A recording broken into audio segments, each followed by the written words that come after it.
বলবে এই জান্নাতীরা তোরা জান্নাতে চলে যা, তবে তোদের তিনটে জিনিস আমি কেড়ে নিচ্ছি।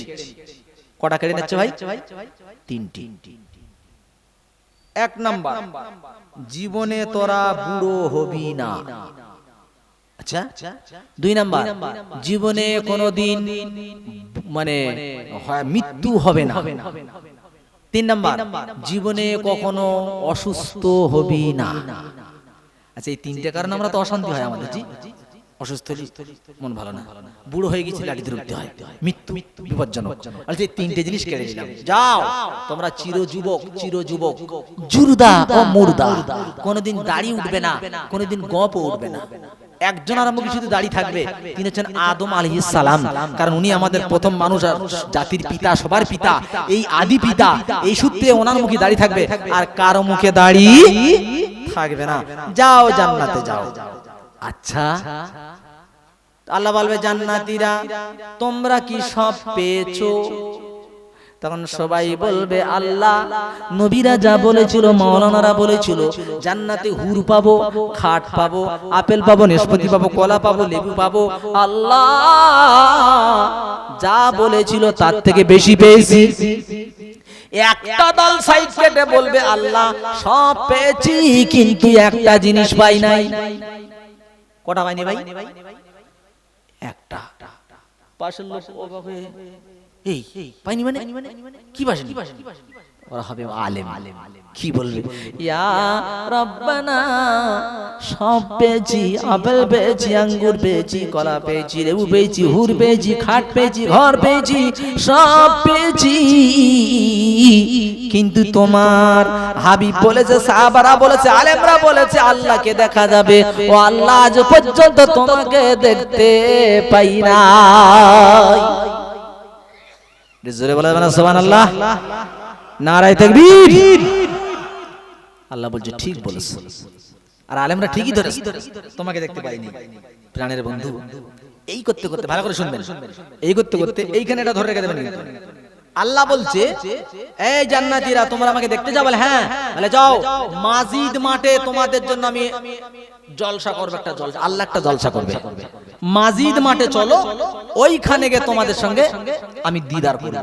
মাজিদ মাঠটা কেমন এর ভালো করে শুনেন। অনেকে চিন্তা করে মনে মনে, বলে এত লোক যদি সব বেহেশতে যায়, তা আল্লাহ এত জায়গা পাবে কোথায়? মাঝে মধ্যে বলে না চিন্তা করে, এত লোক যদি যায় জায়গা পাবে কোথায়? ভাই এর মধ্যে দীঘায় গেছেন, কে কে হাত তোলেন তো দেখি। দীঘায় অনেক লোক আছে মাশাআল্লাহ। দীঘায় জলসার ক্ষেত্রে অনেকবার গেছে। আচ্ছা, বকখালি কেউ গিয়েছেন? নাই। বকখালি গিয়েছেন? বকখালি সমুদ্র সৈকতের পাশে গিয়ে তখন মনে হচ্ছে পৃথিবী বলে কিছুই নেই। এখন মনে হচ্ছে সব আমরা, আর সমুদ্র সৈকতের পাশে গিয়ে মনে হচ্ছে পৃথিবী বলতে কিছুই নেই।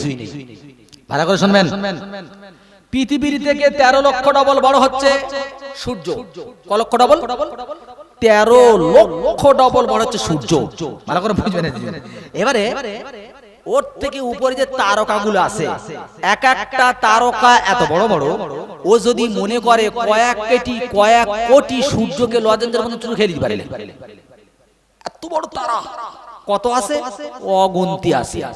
ওরা একটা গ্যালারিতে আছে। আবার শুনেন, ওরা যেখানে আছে ওইখান থেকে মিল্কি ওয়ে, ব্ল্যাক হোল, আমার সোনার চাঁদ, এই সূর্য আর ওই তারা যদি, ওই তারকা যদি একবার ওই ব্ল্যাক হোলের মধ্যে চলে যায়, আর যদি একবার রাস্তা হারিয়ে ফেলে, ওই তারকার খুঁজে পাওয়া যাবে না। কত জায়গা জোরে বলা যাবে না? জায়গা কম দেখাচ্ছ? এবার শোনো, জিবরাইল আলাইহিস সালাম বলছে মাজিদ মাঠে তো জলসা হবে। মাজিদ মাঠের ঘটনাটা শোনো। জিবরাইল আলাইহিস সালাম একদিন একটা ম্যাপ নিয়ে নবীর কাছে এসেছে। ম্যাপ এটা বলছে ইয়া রাসূলুল্লাহ, এটা বলে কি? এটা জিবরাইল আমিন বলছে হুজুর এটা ম্যাপ। আচ্ছা, তো কিসের ম্যাপ? বলছে হুজুর এটা মাজিদ মাঠের ম্যাপ। তা হুজুর কি বুঝবেন? বলছে মাজিদ মাঠ মানে? ইয়া রাসূলুল্লাহ, এই মাঠে আল্লাহ নিজে জলসা করে। তা বলছে তা বলো কি হয়েছে? বলে হুজুর আল্লাহ আমার পাখনা দিয়েছে কত? সিত্তুমিয়াতি জানা, 600 পাখনা। কশা? 600। জিবরাইল আমিন 600 পাখনা। আসমান থেকে এক ঝাপটা দেয়, নবীর কাছে চলে আসে।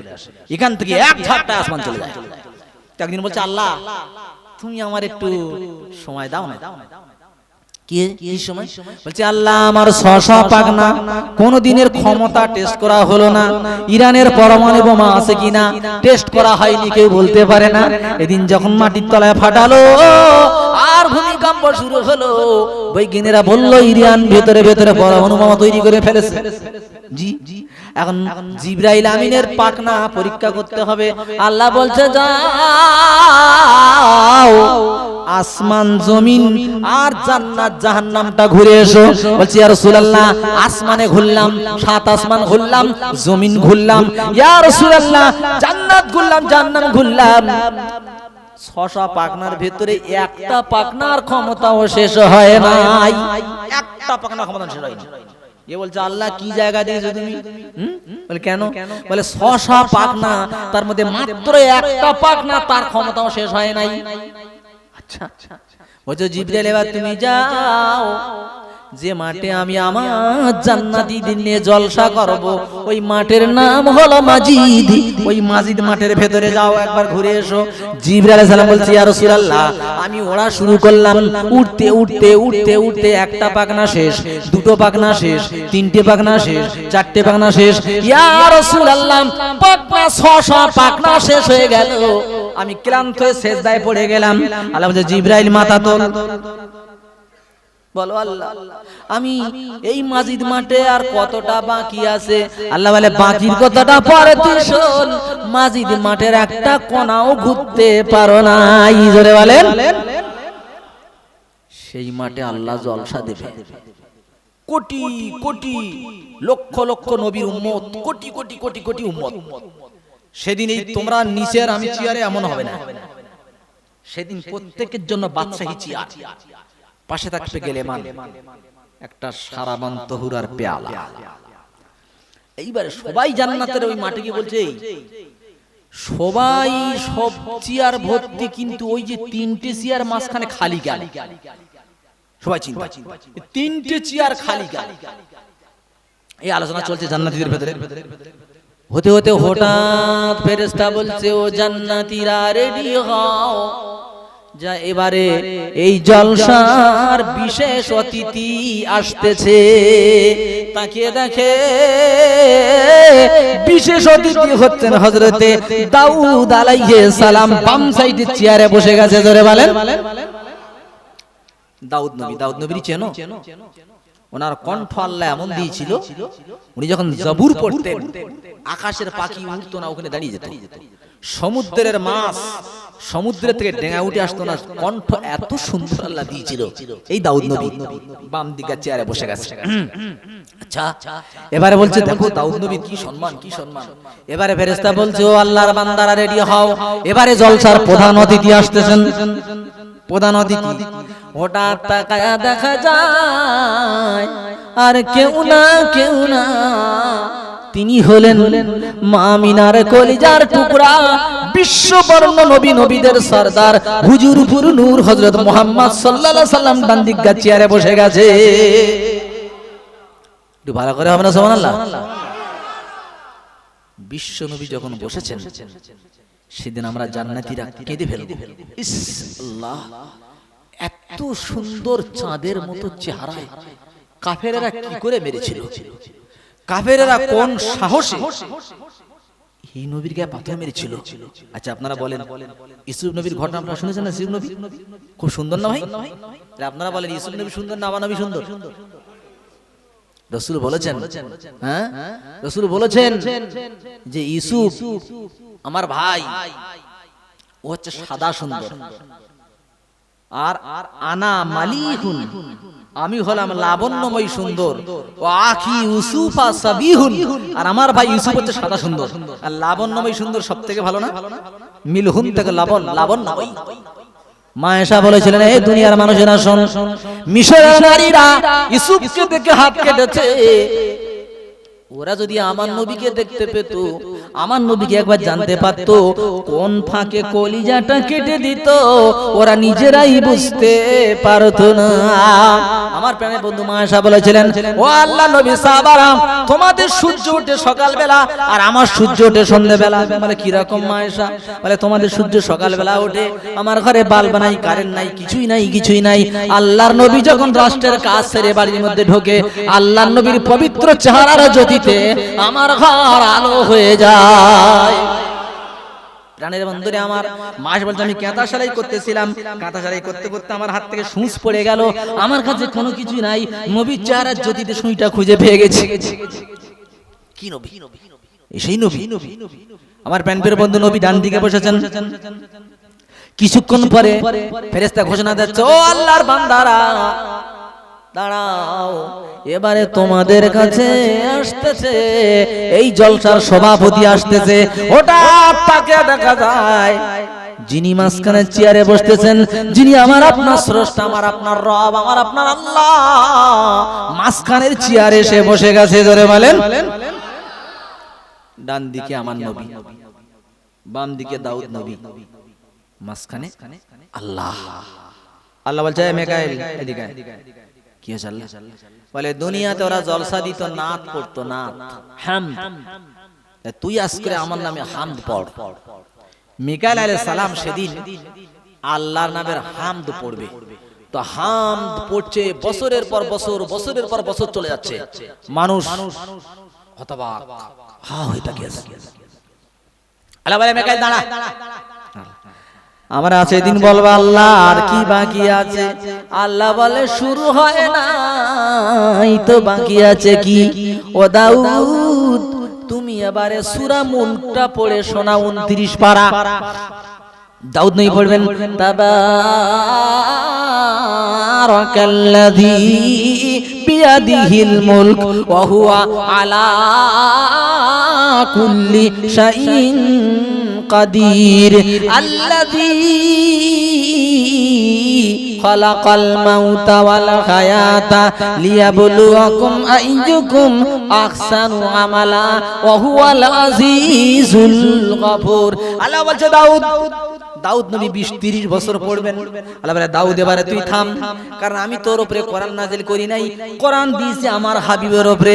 ও আমার বন্ধু, আমার হাবিব, তুমি আজ করে কিয়ামতের ইমাই জলসার এই মাঠে সূরা ইয়াসিন পড়ে শোনাও। কিতাবে বসে আমার নবী সেদিন পড়বেন,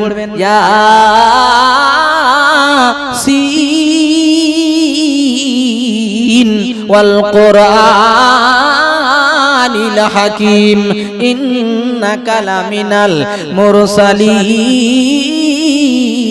আলা সিরাতিন মুস্তাকিম। নবী পাঠ করবে 50 বছর। সেই পেয়ালা কিন্তু হাতে আছে, বলে খাচ্ছে না। এত আনন্দ, এত ভালো লাগছে, খাওয়ার কথাই মনে নাই। ভোটে জেতার পর এরকম হয়েছিল না ভাই? ভোটে জেতার পর সকাল থেকে রাত 12টা পর্যন্ত কিভাবে উঠেছে, পানি খাওয়ার সময় পানি, এত আনন্দ, বুঝছেন না? তো আল্লাহ বলছেন, নবী দাঁড়াও। ফেরে আমরা তখন বলবো, আল্লাহ আর কিছু বাকি আছে? আল্লাহ বলে, এখনো শুরু হয়নি। তো বাকি আছে মানে? ওরে বাবা, আল্লাহ বলে, বান্দা, মিকাইল পড়েছে হামদ, দাউদ পড়েছে মুলক, আমার হাবিব পড়েছে ইয়াসিন, আর আমি আল্লাহ তোমাদের শোনাবো সূরা রহমান। যেটা বলা যাবে না? আল্লাহ যখন কোরআন শোনাবে কি রকম লাগবে? আল্লাহ গো, মাঝে মধ্যে বলি, আল্লাহ কিছুই চাই না, অন্তত পক্ষে ওই মাজিদ মাঠের কোনায় একটু জায়গা দিও, যেন বসে বসে তোমাকে দেখি, হাবিবকে দেখি, হাবিবের কণ্ঠ তোমার কণ্ঠে কোরআন শুনি। আল্লাহ পড়বেন, আর রহমান আল্লামাল কোরআন খালাকাল ইনসান আল্লামাহুল বায়ান।